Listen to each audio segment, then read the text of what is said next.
The tentative start date is sometime after September 16th, 2019. The bid documents and/or proposals are due back to the school district, I believe, the first Friday in September. After that takes place, the architects, engineers, myself, the Board of Education will review the proposals and then take action on Tuesday the 10th, Wednesday the 11th, or Thursday the 12th on a contractor, on a proposal, and then the project will start shortly thereafter.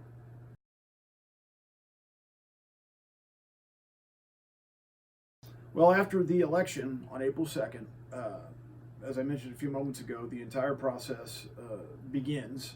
There's a significant amount of cost that takes place to plan for a project of this magnitude, and I wanted to wait until the election prior to engaging all of those steps.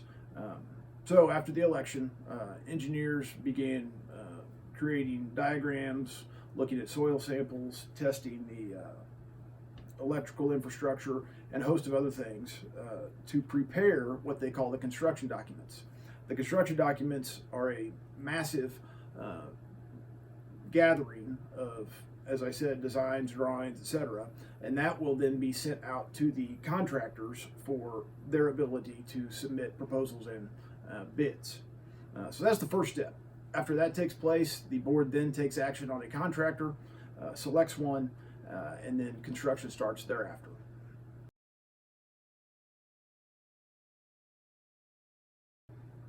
The planned start date or open date for the cafeteria commons area and the renovated library media center and the movement of the students in the 5-6 modular building into the elementary is at the beginning of the 2020-2021 school year. The anticipated opening of the new gymnasium is at the beginning of basketball season in the 2020-2021 school year.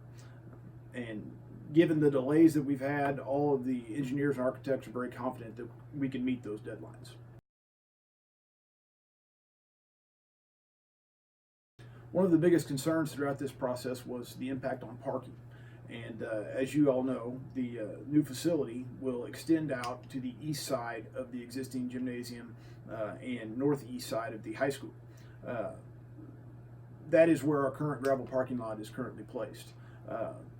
During construction, we're going to lose some of our parking that's there, and in an effort to add more parking, we put several tons of gravel out on the north gravel parking lot. That will also be an area for ideally staging and storage for the contractor construction company for their tools, equipment during construction.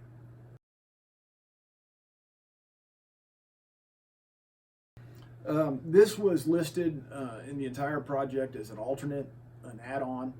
Right now, the approximate budget is $4 million for this entire project. If the proposals come back to where the district can move forward with constructing a weight room, training room, we will do that. But it is not included in the 4 areas of the project at this time. I have a lot of interest, a lot of desire in constructing a weight and a training room, so it will be a huge it will be a huge part of the process. I'm just leery to guarantee that it will be included until we get the proposals back to see what the numbers are.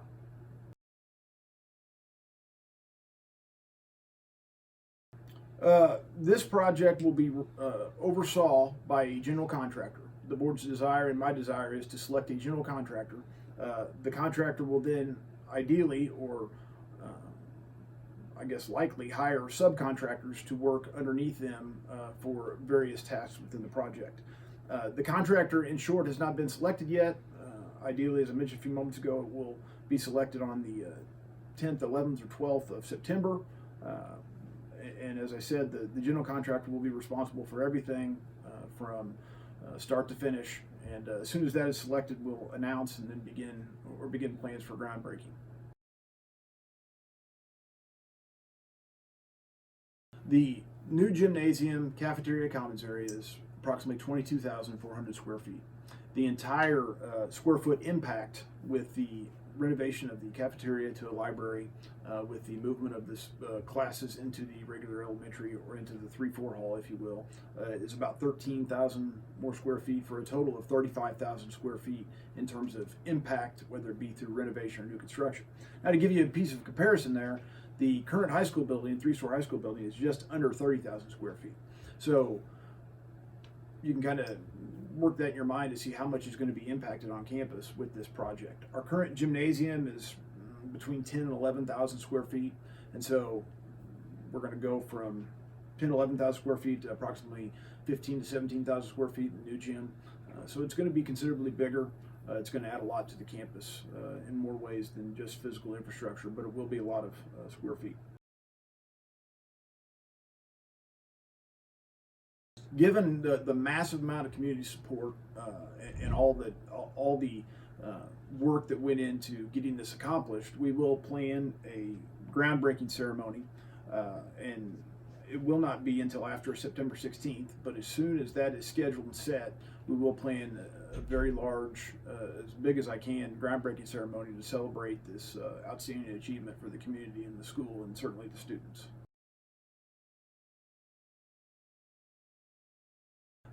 Due to the expense of planning, I recommended that we wait until after the April 2nd election to begin the construction document process, hire engineers, things of that nature. It's going to be probably between $25,000 and $30,000 to complete all of the planning that goes into a project of this magnitude. So in an effort to get that completed in a reasonable amount of time, and not put the district in an unfortunate or unpleasant circumstance, we wanted to wait until after the election. Well, therefore, we waited. The sign-off to complete the planning phase did not begin until after April 2nd. So that was first and foremost one of the reasons why it's taken a while to get all of that completed prior to starting the construction.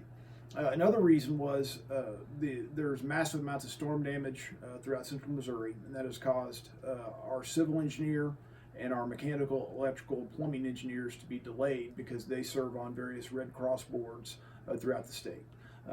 So that was the second reason. The third reason, when I first began planning this project, I had sold to individuals that if all things go well, the election if it comes out in our favor, we would begin construction at the end of June of 2019. Well, we're about 2 months behind that with the intent that we'll start mid to late September.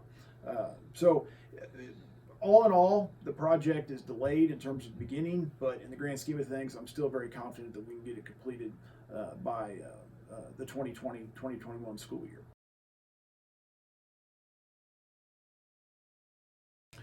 As you know, the current loading unloading zone is right on the east parking lot, the gravel parking lot. Depending on how far out the construction project or time or space goes, we will either do one of three things. We'll either continue to load and unload on the east side of the parking lot if enough room is there. We'll load we could potentially load and unload on Market. We'll shut down Market up the north and the south and load and unload there. Or the third option is to move all of our bus load and unloading to the back of the school, to the little alleyway between the press box concession area and the high school building itself. Haven't really decided which one we're going to go with yet. Got a little bit of time to do that, but we will, when that decision is made, we'll educate everybody and have signs and have clear directions on how people are to travel through there and where people are to park. But it will be in one of those three areas during construction.